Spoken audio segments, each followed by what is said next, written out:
Hi guys, welcome back.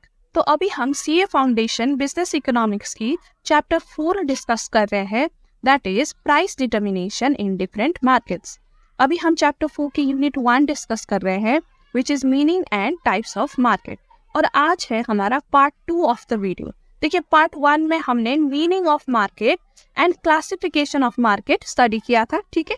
आज part 2 में हम types of market structures discuss करेंगे, जो एग्जाम पॉइंट ऑफ व्यू से भी आपके लिए ये बहुत ही ज्यादा इंपॉर्टेंट है, ठीक है। तो चलिए स्टार्ट करते हैं।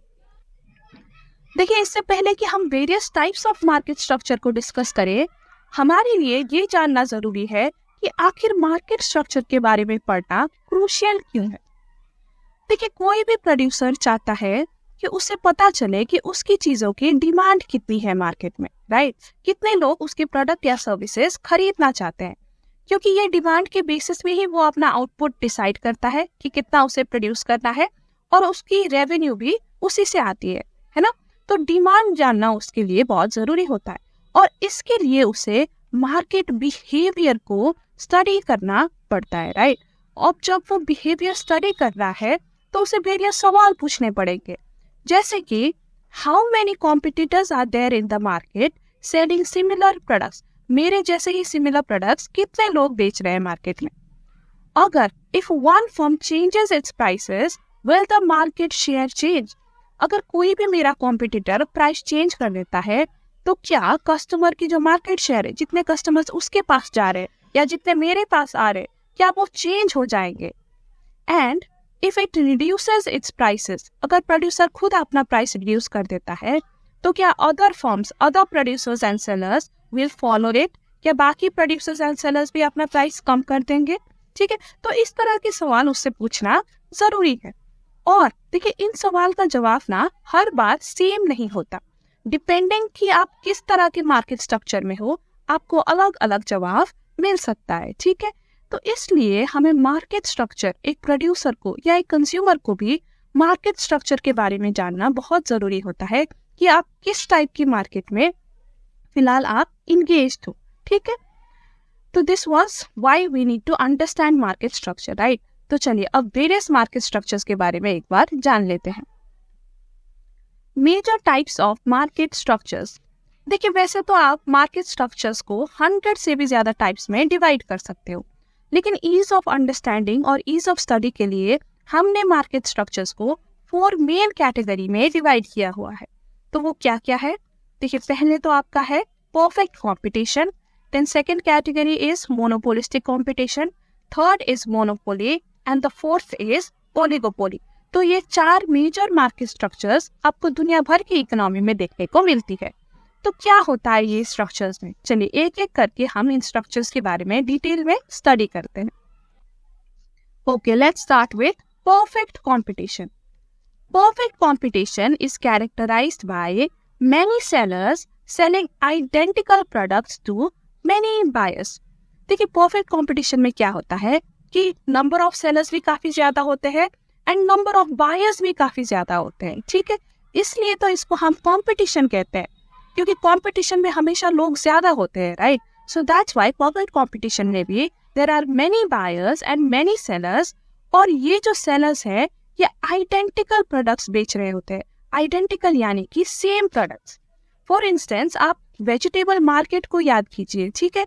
कई सारे सेलर्स होते हैं जो वेजिटेबल बेच रहे होते हैं, राइट, और बायर्स भी काफी ज्यादा होते हैं, और सब एक ही तरह के वेजिटेबल्स बेच रहे होते हैं। अगर आप वेंडर ए से आलू खरीदो या बी से आलू खरीदो, आपके लिए एक ही बात है, राइट, क्योंकि दोनों आलू ही बेच रहे हैं। इतना आप डिफ्रेंशिएट नहीं कर पाते दोनों के प्रोडक्ट्स में, ठीक है। तो ऐसे प्रोडक्ट्स को हम आइडेंटिकल प्रोडक्ट्स कहते हैं।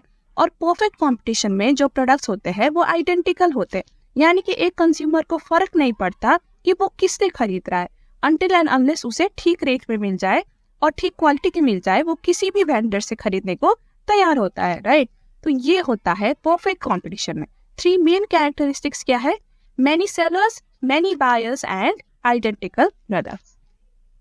अब इसके बाद जो दूसरा स्ट्रक्चर है वो मोनोपोलिस्टिक कंपटीशन है। देखिए, अब ये भी कंपटीशन ही है, तो यहाँ पे भी आपको number of buyers and number of sellers many मिलेगी, ठीक है। देखिए, it differs in only one respect Namely, there are many sellers offering differentiated products to many buyers. देखिए यहाँ पे भी सेलर ज्यादा है, बायर ज्यादा है, लेकिन फर्क क्या है कि जो प्रोडक्ट है ना वो डिफरेंशिएटेड है, आइडेंटिकल नहीं है। अगर आपको मोनोपोलिस्टिक कंपटीशन की एग्जांपल चाहिए तो आप शैम्पू ब्रांड्स की एग्जांपल को दिमाग में रखिए। देखिए वैसे तो सारा शैम्पू का काम सर धोना ही होता है, बाल धोना ही होता है, राइट। लेकिन देखिए सारे जो शैम्पूस हैं वो थोड़े से डिफरेंट होते हैं, राइट। कोई एंटी डैंड्रफ हो सकता है, कोई सिल्की हेयर के लिए, कोई लॉन्ग हेयर के लिए, कोई सर को ठंडा रखने के लिए, राइट। तो सारे शैम्पूस के, सारे ब्रांड्स के थोड़े अलग अलग फीचर्स होते हैं और वो इंग्रेडिएंट्स भी थोड़े अलग अलग यूज करते हैं। तो ऐसे प्रोडक्ट्स को हम डिफरेंशिएटेड प्रोडक्ट्स कहते हैं, जो थोड़े से यूनिक होते हैं दूसरे कॉम्पिटिटर से, ठीक है। तो मोनोपोलिस्टिक और परफेक्ट कॉम्पिटिशन में फर्क क्या है कि परफेक्ट में आइडेंटिकल प्रोडक्ट्स होते हैं, मोनोपोलिस्टिक में डिफरेंशिएटेड प्रोडक्ट्स होते हैं, थोड़े से यूनिक होते हैं, राइट। लेकिन यहाँ पे भी बायर्स एंड सेलर्स काफी ज्यादा होते हैं। Okay, now the next type of market structure is monopoly. देखिए मोनोपोली में क्या होता है कि there is a single seller only, सिर्फ एक ही सेलर होता है जो अ पर्टिकुलर प्रोडक्ट बना रहा होता है और सारे बायर्स, ठीक है, उसी से खरीद रहे होते हैं। तो ऐसे स्ट्रक्चर को हम मोनोपोली कहते हैं। It's product is necessarily extremely differentiated, यानी कि बहुत ज्यादा यूनिक प्रोडक्ट होता है मोनोपोली में, क्योंकि सिर्फ एक यही बना रहा है ना, कोई और तो बना ही नहीं रहा वो प्रोडक्ट, तो ऑब्वियसली उसकी जो प्रोडक्ट है वो बहुत ज्यादा यूनिक या डिफरेंशिएटेड होती है। Since there are no competing sellers producing products which are close substitute, कोई भी इसकी क्लोज सब्स्टिट्यूट नहीं है। अगर हम एग्जांपल ले इंडिया के कॉन्टेक्स्ट में मोनोपोली की, तो जो इंडियन रेलवेज है ना, इनकी जो सर्विसेज है ये मोनोपोली होती है, क्योंकि इंडिया में देखिए जो रेलवेज है ये गवर्नमेंट कंट्रोल करती है, राइट। और सिर्फ एक इंडियन रेलवेज ही एक बॉडी है जो आपको रेलवे सर्विसेज प्रोवाइड करती है, इसके अलावा कोई और प्रोवाइड ही नहीं करती। तो अगर आपको रेल चढ़ना है तो आपको इंडियन रेलवेज की ही चढ़नी पड़ेगी, वरना आप रेल नहीं चढ़ पाओगे, राइट। एक सिंगल सेलर, तो इसको हम कहते हैं monopoly. Now the fourth type of market structure is oligopoly. ठीक है, ओलिगोपोली भी it is very similar to monopoly, लेकिन फर्क इतना है कि यहाँ पे सिर्फ सिंगल सेलर नहीं होता, यहाँ पे फ्यू सेलर्स होते हैं, कम होते हैं sellers, but there is more than one. ठीक है, यूजुअली अगर लेस देन 10 सेलर्स है जो 90% मार्केट शेयर ऑक्यूपाई करते हैं तो हम उसको ओलिगोपोली कहते हैं। बट ये जो फिगर है इट में depend on economy to economy, सारी इकोनॉमी का अपना अपना तरीका होता है ओलिगोपोली डिफरेंशिएट करने का, लेकिन ये यूजुअल एक जनरल एस्टिमेशन ऐसा होता है कि अगर 10 से कम सेलर्स है, राइट, और वो 90% से भी ज्यादा, ठीक है, मार्केट को ऑक्यूपाई करते हैं, then that would be oligopoly. देखिए, there are few sellers selling competing products to many buyers. अब यहाँ पे जो प्रोडक्ट्स है ना, इनको आइडेंटिकल नहीं बताया गया, कॉम्पिटिंग बताया गया। कॉम्पिटिंग प्रोडक्ट्स क्या होते हैं? देखिए, वो सिमिलर होते हैं लेकिन एग्जैक्टली आइडेंटिकल भी नहीं होते। ठीक है, अगर हमें ओलिगोपोली की एग्जांपल लेनी पड़े ना, तो हम टेलीकॉम इंडस्ट्री की एग्जांपल ले सकते हैं, या फिर इंटरनेट सर्विस प्रोवाइडर्स की भी हम एग्जांपल ले सकते हैं। देखिए, इंडिया में जो इंटरनेट सर्विस प्रोवाइडर्स है वो कुछ 2-4 ही मेजर प्लेयर्स है, राइट, और वो ही 90% से ज्यादा मार्केट शेयर ऑक्यूपाई करते हैं, और उनके प्रोडक्ट्स भी सिमिलर है। देखिए, आप एयरटेल से अगर इंटरनेट सर्विस लो या फिर आप जियो से लो, अगर दोनों की ही 5G इंटरनेट आप यूज कर रहे हो तो आपको ज्यादा फर्क नहीं पता चलेगा उनके प्रोडक्ट में, राइट। इंटरनेट है, वो सेम ही काम करता है, चाहे एयरटेल का हो चाहे जियो का हो। तो इस टाइप की मार्केट में जहाँ पे सिमिलर प्रोडक्ट्स या फिर कॉम्पिटिंग प्रोडक्ट्स आप सेल करते हो and there are only a few sellers जो वो प्रोडक्ट सेल कर रहे हैं, तो उसे हम ओलिगोपोली कहते हैं। So I hope you've understood the difference between the 4 major market structures, right? तो देखिए, यहाँ पे हमने 4 टाइप ऑफ मार्केट स्ट्रक्चर्स को एक टेबल में समराइज कर दिया, ठीक है, ताकि आपको इनकी डिफरेंस जो है और सिमिलैरिटी जो है वो अच्छे से समझ आ जाए। देखिए, अगर हम नंबर ऑफ सेलर्स की बात करें तो परफेक्ट कंपटीशन में हमें पता है वेरी लार्ज होते हैं, right, there are large number of sellers, और मोनोपोलिस्टिक कंपटीशन में भी लार्ज होते हैं, जहाँ पे कंपटीशन की बात आती है ना, वहाँ पे obviously buyers and sellers large होते हैं, ठीक है। ओलिगोपोली में हमें पता है कि there are few sellers, so there are small numbers of sellers, और मोनोपोली में there is only one seller, ठीक है। अब प्रोडक्ट डिफरेंशिएशन की बात करते हैं कि कितने यूनिक होते हैं प्रोडक्ट। देखिए, परफेक्ट कंपटीशन में तो आइडेंटिकल प्रोडक्ट होते हैं, राइट। सो डिफरेंशिएशन यहाँ पे कुछ नहीं होता, कुछ यूनिकनेस नहीं होता, so there is none. Vegetable market को आप याद करिए, राइट। मोनोपोलिस्टिक कंपटीशन में स्लाइट डिफरेंशिएशन हमने देखा था, जैसे कि शैम्पू के ब्रांड्स में आपको हर ब्रांड में स्लाइट डिफरेंशिएशन देखने को मिलता है, राइट। ओलिगोपोली में कॉम्पिटिंग प्रोडक्ट्स होते हैं, इतना ज्यादा आपको डिफरेंस देखने को नहीं मिलता। जैसे कि एयरटेल का इंटरनेट या जियो का इंटरनेट, अगर दोनों 5G है तो आपको ज्यादा डिफरेंस पता नहीं चलता, राइट। मोनोपोली में क्या होता है? देखिए, मोनोपोली में तो बहुत ही ज्यादा एक्सट्रीमली यूनिक प्रोडक्ट होता है, क्योंकि सिर्फ एक ही सेलर सेल कर रहा है, कोई और सेलर प्रोवाइड ही नहीं कर रहा वो प्रोडक्ट या service, right. So it is extremely unique या एक्सट्रीमली डिफरेंशिएटेड। अब बात करते हैं प्राइस इलास्टिसिटी ऑफ डिमांड की। अगर आप प्राइस चेंज करोगे तो आपकी डिमांड चेंज होगी कि नहीं? परफेक्ट कंपटीशन में क्या होता है? प्राइस इलास्टिसिटी इज इनफाइनाइट, यानी कि अगर आप अपने प्रोडक्ट की प्राइस चेंज करोगे तो डिमांड बहुत ज्यादा चेंज होगी। ऐसा क्यों? क्योंकि देखिए, परफेक्ट कंपटीशन में बहुत ज्यादा सेलर्स है ना, तो अगर एक बंदा अपना प्राइस इंक्रीज करेगा तो आप दूसरे सेलर के पास चले जाओगे, क्योंकि आखिर में सब आइडेंटिकल प्रोडक्ट ही तो बेच रहे हैं। तो आप सेम प्रोडक्ट किसी और से ले सकते हो सस्ते में, तो उससे क्यों लोगे, राइट। तो इसी वजह से यहाँ पे प्राइस इलास्टिसिटी काफी ज्यादा हाई होती, इनफाइनाइट हो। अब मोनोपोलिस्टिक कंपटीशन में भी लार्ज होती है प्राइस इलास्टिसिटी। देखिए, जहाँ पे भी कंपटीशन होता है ना, वहाँ पे इलास्टिसिटी अक्सर हाई होती है, क्योंकि लोगों के पास ऑप्शन होता है कि वो दूसरे सेलर के पास जाए, ठीक है। लेकिन क्योंकि इनके प्रोडक्ट्स में थोड़ा सा डिफरेंशिएशन भी होता है ना, तो इसलिए डिफरेंशिएशन की बेसिस में हो सकता है कि लोग थोड़ा बहुत प्राइस ऊपर नीचे टॉलरेट करें, लेकिन अगर बहुत ज्यादा महंगा आपने अपना प्रोडक्ट कर लिया ना, तो लोग कॉम्पिटिटर के पास ही जाएंगे। तो इसलिए यहाँ पे भी प्राइस इलास्टिसिटी काफी सब्सटैंशियल होती है। देखिए, ओलिगोपोली में प्राइस इलास्टिसिटी स्मॉल होती है, क्योंकि ओलिगोपोली में there are few sellers, right. तो गिन चुन के 2-4 ही ऑप्शन होता है लोगों के पास, तो इसलिए वो इतना ज्यादा चॉइस नहीं कर पाते, उनको 1-2 सेलर्स के साथ ही स्टिक करना पड़ता है। और ओलिगोपोली में और क्या भी होता है कि जो ये फ्यू सेलर्स है ना, ये भी एक दूसरे पे नजर रख रहे होते हैं कि कौन प्राइस कम कर रहा है, कौन ज्यादा कर रहा है। क्योंकि अगर कोई कॉम्पिटिटर प्राइस कम करता है ना, तो लोग उसके पास जाते हैं, राइट। तो जो बाकी सेलर्स है ना, फिर वो भी अपना कम कर देते हैं ताकि वो अपने कस्टमर्स लूज ना करे। तो ओलिगोपोली में ना फर्म्स एक दूसरे के देखा सीखी बहुत करते हैं, तो अगर किसी ने प्राइस डिक्रीज कर दिया तो बाकी भी करेंगे, तो उससे मार्केट शेयर में ज्यादा फर्क नहीं आएगा, ठीक है। तो प्राइस इलास्टिसिटी यहाँ पे ज्यादा नहीं होती, आप प्राइस के बेसिस में कस्टमर्स को खींचना आपके लिए मुश्किल होता है, ठीक है।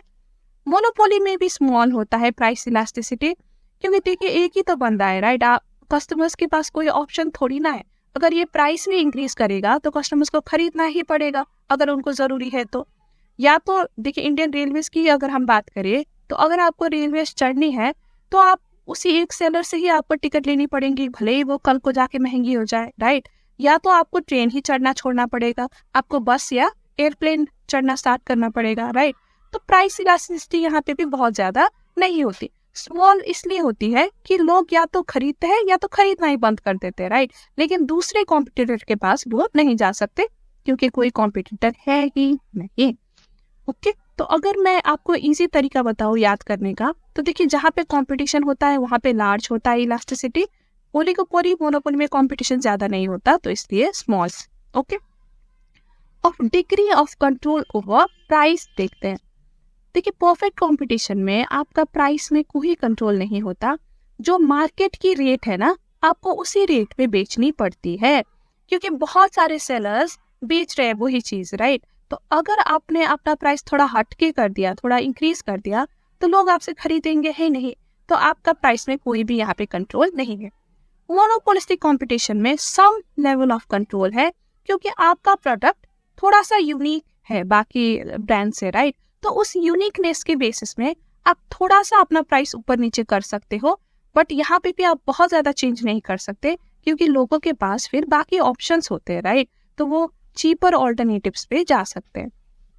ओलिगोपोली में भी आप there is some level of price control, क्योंकि यहाँ पे भी फ्यू सेलर्स, ठीक है, और ये फ्यू सेलर्स जैसा कि मैंने कहा एक दूसरे पे नजर रख रहे होते हैं, right.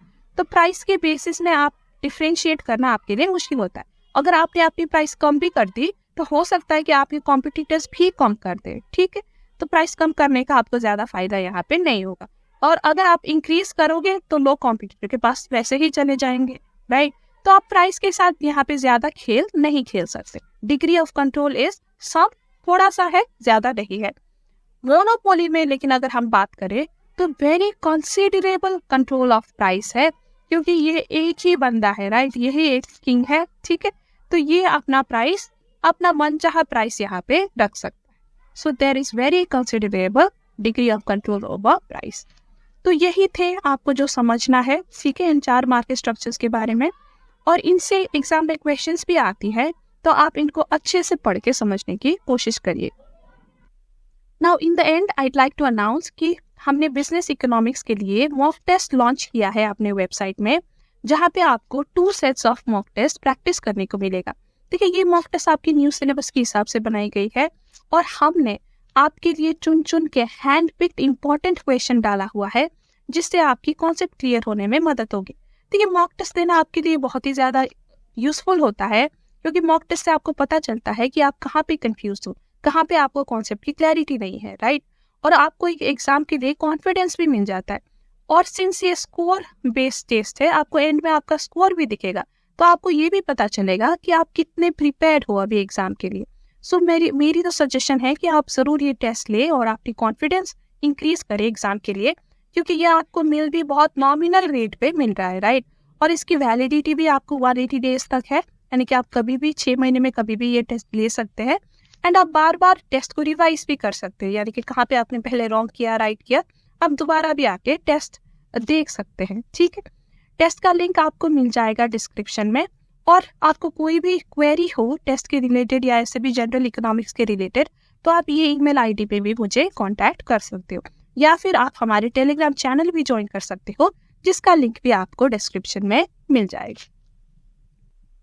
So with this we come to the end of the video. अगर आपको वीडियो हेल्पफुल लगी हो तो लाइक करिएगा, फ्रेंड्स के साथ भी शेयर करिएगा, और चैनल को सब्सक्राइब जरूर करिएगा, क्योंकि we will be back with part 3 soon, जहाँ पे हम total revenue, average revenue and marginal revenue की कॉन्सेप्ट्स डिस्कस करेंगे।